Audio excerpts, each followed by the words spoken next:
For today's video, ito po, nag-iinit na yun ng mantika yung nanay ko sa may kawali. Kaya na pa niya nilagay yan. At nakalimutan yata niya na nagluluto siya. Ay nako, nanay ko talaga. Palaging makalimutin. Ayan guys, maglalagay natin ng ahos.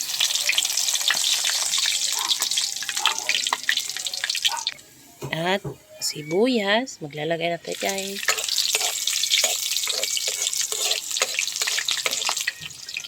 Lalagay natin ng malakay.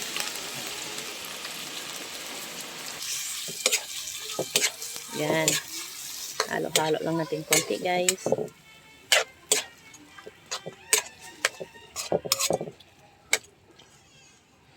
While nagigisa tayo guys, lagyan natin yung paminta para magisa talaga siya.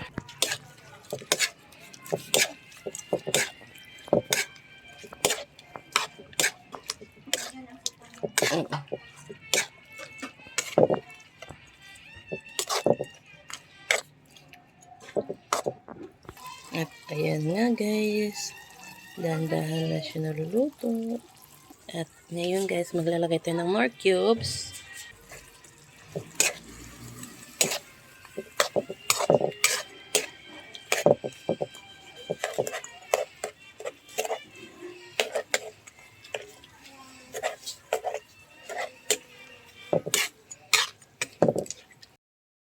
Ayan guys, maglalagay na tayo ng tubig.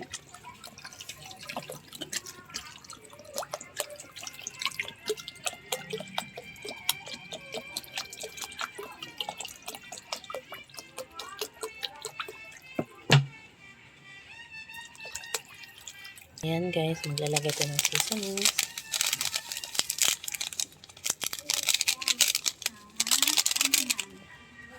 At ayan guys, maglalagay na tayo ng repolyo. Gulay unahin natin.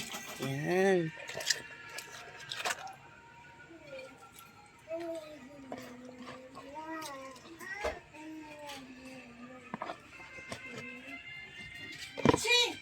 At ayan guys, antayin natin magbukal yung sabaw guys. At ayan guys, maglalagay na tayo ng sutanghon.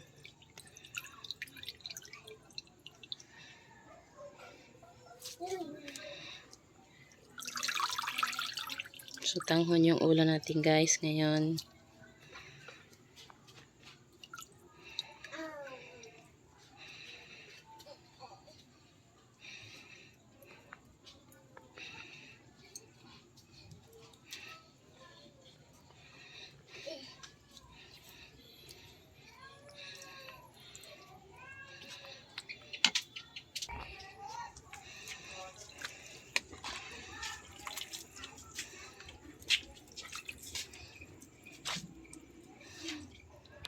Ayan, toyo guys. Ito.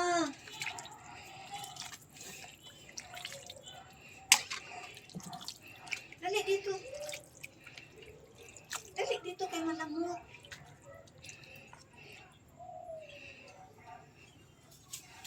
Titikman natin guys. Okay na ang lasa.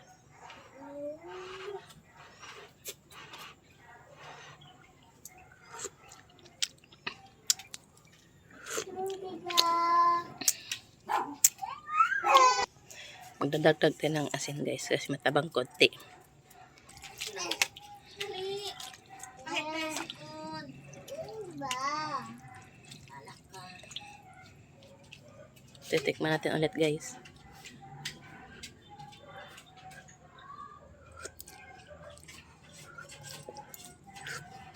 Okay na. At ayan nga guys, tandahan na siya nagbubukal.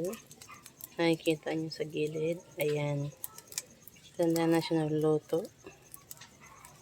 Antayin na lang natin saglit. Ay, pwede na to siya guys. Maluluto na siya.